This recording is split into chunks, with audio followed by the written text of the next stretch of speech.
بابا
Karatekin.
ووجدك ضالا فهدى.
جو فتح داستاں وہ جو ظالموں کا زوال ہو یا ربی یا ربی. خیر الدین بار بھروسہ. ایک اور داستان میں خوش آمدید. کعب بن عامر، مغیرہ بن کعب اور منذر بن زبیر جب یہ تینوں اس کوہستانی سلسلے کے اوپر آئے جس کے نیچے خانقاہیں تھیں، انہوں نے دیکھا کہ ان گنت گھڑ سوار دریائے فردش کے کنارے کنارے بڑھتے ہوئے راہبوں کی خانقاہوں کا رخ کیے ہوئے تھے. اس موقع پر اپنے پہلو میں کھڑے منذر بن زبیر کو مخاطب کرتے ہوئے کہتانی سردار کعب بن عامر کہہ رہا تھا: ابن زبیر، کم از کم تم نے مجھے پہلے ہی بتا دیا ہوتا کہ اس قدر بھاگنے والے نوجوانوں کو خانقاہوں کے پیچھے پناہ دی گئی ہے. دیکھو، فلپ کے مسلح جوان خانقاہوں کا ہی رخ کیے ہوئے ہیں، اور اگر انہوں نے خانقاہوں کے عقبی حصے سے بھاگنے والے مسلمان غلاموں کو دیکھ لیا، وہ انہیں نکالنے میں کامیاب ہو گئے، تو یاد رکھنا کہ ہمارے سامنے قبیلے کی خیر نہیں. چارلز ہم پر بغاوت کا الزام لگانے میں دیر نہیں لگائے گا اور ہم پر حملہ آور ہوگا. حملے کے نتیجے میں جو حالت مسلمانوں کی ہوگی اسے تم خوب جانتے ہو. کعب بن عامر جب خاموش ہوا تب منذر بن زبیر کے چہرے پر ہلکا سا تبسم نمودار ہوا، اور پھر وہ کہنے لگا: سردار، آپ کو پریشان اور فکر مند ہونے کی کوئی ضرورت نہیں ہے. یہ لوگ رات کے پچھلے حصے میں آئے تھے. اس وقت ایک راہب مجھے گھر سے جگا کر لے گیا تھا. صبح تک ہم ان کے کھانے کا اہتمام کرتے رہے. راہبوں نے ان کی خوب دیکھ بھال کی. اس وقت وہ سب آرام کر رہے ہوں گے. خانقاہوں کے راہبوں نے بھی گھوڑ سواروں کو اپنی طرف آتے ہوئے دیکھ لیا ہوگا، لہٰذا بھاگنے والے غلاموں کو چوکنا اور محتاط ضرور کر دیا ہوگا. میں آپ کو یقین دلاتا ہوں کہ ان خانقاہوں کے پیچھے جو غاریں ہیں وہ ایسی محفوظ اور بھول بھلیوں پر منحصر ہیں کہ آنے والے یہ گھڑ سوار انہیں تلاش نہیں کر پائیں گے. لمحہ بھر کے لیے منذر بن زبیر کعب بن عامر کو مخاطب کرتے ہوئے پھر کہہ رہا تھا: میں جو آپ کی حویلی کی طرف آیا تو میں آپ کو یہی اطلاع دینے آیا تھا کہ رات کو کچھ مسلمان بھاگ کر آئے تھے جنہیں ہم نے غاروں میں چھپا دیا ہے. اسے اتفاق کہیے کہ جس وقت میں آپ کی حویلی کے صدر دروازے پر پہنچا اس وقت عدنانی قبیلے کے سردار سلامہ بن سعد کا ایلچی بھی آپ کی حویلی کے دروازے پر دستک دے رہا تھا. سو میں اس کے ساتھ حویلی میں داخل ہوا. جو بات میں آپ سے کہنا چاہتا تھا وہ اس ایلچی نے آپ کو پہلے ہی بتا دیا. تلاشی لینے والے گھڑ سوار اب خانقاہوں کے قریب آ رہے تھے. اس موقع پر منذر بن زبیر نے کعب بن عامر کو مخاطب کیا: ہم تینوں کو اس کوہستان کے اوپر نہیں کھڑا ہونا چاہیے، نیچے اتر کر راہبوں کی خانقاہوں کی طرف بڑھنا چاہیے اور آنے والے مسلح جوانوں کے سرخیل سے بھی مل جانا چاہیے. اگر وہ پوچھیں کہ ہم کس طرف آئے ہیں تو ہم ان سے کہیں گے کہ ہم ان خانقاہوں کے راہبوں کی خیریت دریافت کرنے آئے ہیں، اور یہ ہمارا معمول ہے کہ ہم ان کی احوال پرسی کے لیے آتے ہیں تاکہ ان کی ضروریات کو پورا کیا جا سکے. اس موقع پر مطمئن سے انداز میں کعب بن عامر نے منذر بن زبیر کی طرف دیکھا، مسکراتے ہوئے اسباب میں گردن ہلائی. پھر وہ کوہستانی سلسلے سے نیچے اتر کر خانقاہوں کی طرف بڑھنے لگے تھے. ان کے وہاں پہنچنے تک مسلح جوان خانقاہوں تک پہنچ چکے تھے اور ان کے دیکھتے ہی دیکھتے کچھ دیر تک وہ راہبوں سے گفتگو کرتے رہے. اس کے بعد وہ خانقاہوں کے پاس سے گزر کر دریائے فردش کے کنارے کنارے شمال کی طرف بڑھ رہے تھے. ان کے ایسا کرنے پر کعب بن عامر، منذر بن زبیر اور مغیرہ بن کعب کافی حد تک مطمئن ہو گئے تھے. جب دریائے فردش کے کنارے کنارے وہ مسلح جوان کعب بن عامر، منذر بن زبیر اور مغیرہ بن کعب کے قریب آئے تو ہاتھ کے اشارے سے کعب بن عامر نے انہیں روکنے کے لیے کہا. ان کے آگے آگے ان کا کماندار تھا. ہاتھ کے اشارے سے اس نے اپنے سواروں کو روک دیا. پھر کعب بن عامر کو مخاطب کر کے کہنے لگا: تم کون ہو اور کیوں ہمیں روک رہے ہو؟ اس پر بڑے پروقار انداز میں کعب بن عامر اسے مخاطب کر کے کہنے لگا، میرے عزیز، میں کہتہانی قبیلے کا سردار کعب بن عامر ہوں۔ میرا یہ روزمرہ کا کام ہے کہ میں راہبوں کی ان خانقاہوں کی طرف آتا ہوں، ان کی احوال پرسی کرتا ہوں، انہیں کسی شے کی ضرورت ہو تو انہیں مہیا کرتا ہوں۔ آج بھی اسی سلسلے میں اس طرف آیا تو اتنے مسلح جوان کو دیکھ کر حیرت ہوئی، اسی بنا پر تمہیں روکا ہے۔ کعب بن عامر جب خاموش ہوا تو وہ کماندار کسی قدر خوش کن انداز میں کعب بن عامر کی طرف دیکھتے ہوئے کہنے لگا، ہمیں اس بات کی خوشی ہے کہ آپ ان علاقوں میں راہبوں کی دیکھ بھال کرتے ہیں، ان کا خیال کرتے ہیں۔ دراصل ہمارے شہنشاہ چارلز کے بیٹے فلپ کے کچھ غلام ہمارے مسلح جوانوں کو قتل کر کے بھاگے ہیں۔ ہمیں شک گزرا تھا کہ وہ بھاگ کر البشارات کی طرف آئے ہیں۔ اسی سلسلے میں پہلے ہم نے عدنانی قبائل کا رخ کیا، ان کی ساری بستیوں کو دیکھا، لیکن ہمیں غلام نہیں ملے۔ اب ہم قحطانی قبیلے کی طرف آئے ہیں۔ اچھا ہوا آپ سے ملاقات بستی سے باہر ہو گئی۔ ہم آپ سے یہ پوچھتے ہیں کہ وہ بھاگنے والے غلام آپ کی طرف تو نہیں آئے؟ آنے والے مسلح جوانوں کا وہ کماندار جب خاموش ہوا تب اس کی طرف دیکھتے ہوئے بڑی عقیدت اور ادراریت مندی کا مظاہرہ کرتے ہوئے کعب بن عامر ان سے کہہ رہا تھا، ایسے لوگوں کو اپنے ہاں پناہ دینا بغاوت کے گہرے سایوں اور سرکشی کی اندھی پٹیوں کو دعوت دینے کے مترادف ہے۔ ایسا کر کے ہم اپنے قبائل کے لیے تنگ و تاریک زندان کی اذیتوں، مایوسی اور شکست کے بھنور کھڑے نہیں کرنا چاہتے۔ جبل البشارات کے اندر جس قدر بستیاں ہیں، ان کے سردار کی حیثیت سے ہم لوگ یہاں سکون کا لطیف اور سبک ماحول پیدا کرنا چاہتے ہیں۔ کعب بن عامر رکا، پھر پہلے سے بھی عاجزی اور انکساری میں وہ کہہ رہا تھا، آنے والے مہربانوں، ہم فطرت کے ان فیصلوں کو قبول کر چکے ہیں کہ ہمارا مستقبل ہسپانیہ سے وابستہ ہے، اور ہم ایک جانثار رعایا کی حیثیت سے اپنی تقدیر کو اندلیس سے وابستہ کر چکے ہیں۔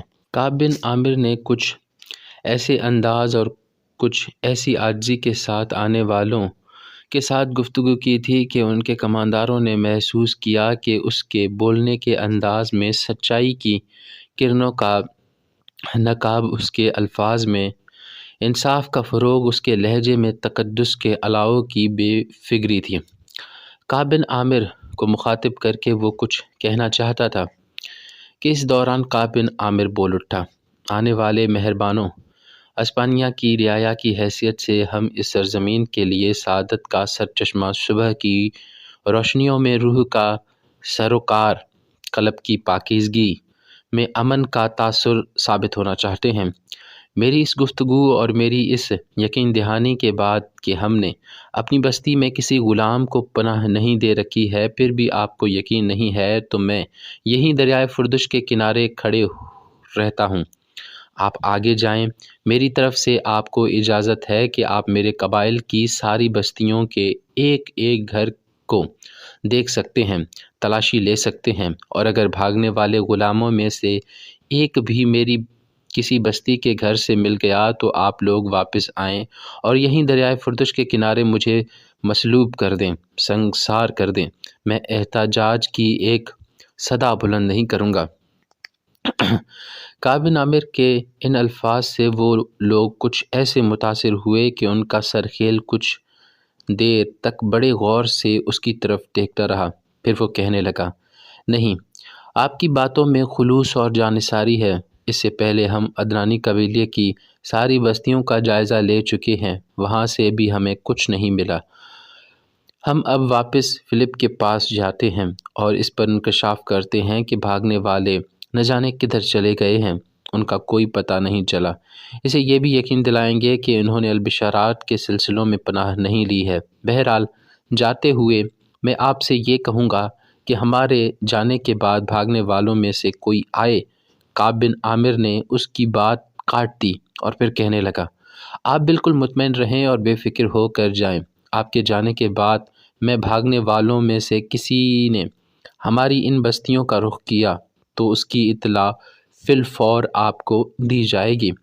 مسلح جوانوں کا کماندار پھر چند لمحوں تک بڑی عقیدت سے کعب بن عامر کی طرف دیکھتا رہا۔ اس کے بعد اس نے کعب بن عامر کو مخاطب کیا اور اس سے کہنے لگا، ایسی ہی یقین دہانی مجھے عدنانی قبائل کے سردار سعد بن سلامہ نے بھی دلائی ہے، اور جو گفتگو آپ نے مجھ سے کی ہے اس سے میں بالکل مطمئن اور خوش ہوں۔ اس سلسلے میں نے جو آپ کی زحمت دی ہے اس کے لیے میں آپ سے معذرت خواہ ہوں۔ اس کے ساتھ ہی وہ مسلح جوان دریائے فردش کے کنارے کنارے شمال کی طرف چلے گئے تھے۔ معاذ، نابیل اور ان کی ماں میسونہ تینوں دیوان خانے میں بیٹھی ہوئی تھیں۔ تینوں مغموم، پریشان اور فکر مند تھیں کہ اس موقع پر معاذ نے اپنی ماں اور اپنی بہن کو مخاطب کرتے ہوئے کہنے لگی، فلپ کے مسلح جوانوں نے اگر یہاں پناہ لینے والے غلام مسلمانوں کو تلاش کر لیا تو پھر ہمارے قبائل ایک نہ ختم ہونے والی اذیت اور عقبت کا شکار ہو کر رہ جائیں گے۔ معاذ جب خاموش ہوئی تو اس کی ماں نے اس کی طرف دیکھتے ہوئے کہنا شروع کیا، بھاگنے والے غلاموں کو اس طرح غاروں میں پناہ نہیں دینی چاہیے تھی۔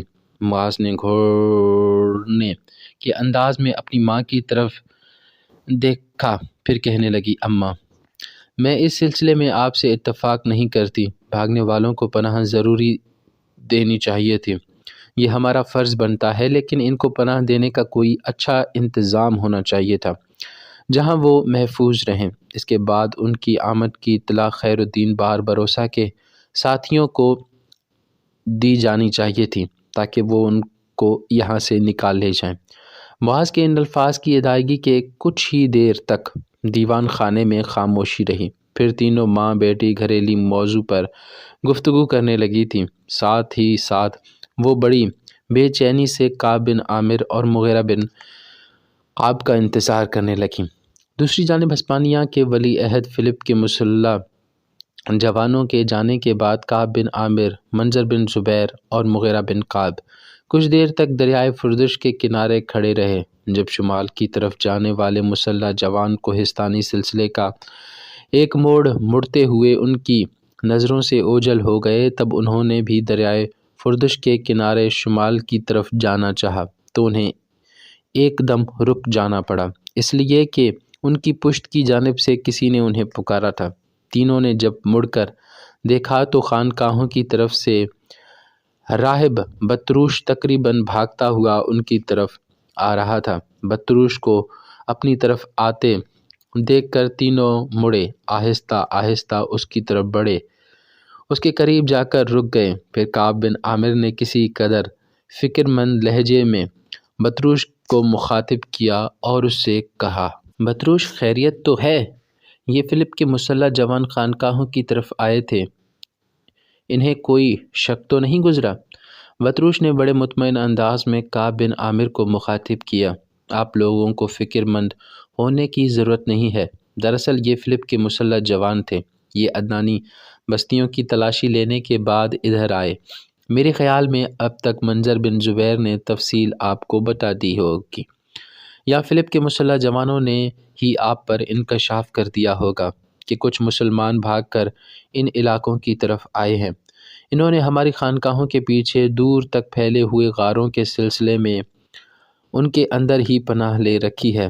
فلپ کے مسلح جوان ہمارے پاس آئے، بڑی رازداری سے انہوں نے ہم سے بھاگنے والے مسلمانوں سے متعلق پوچھا۔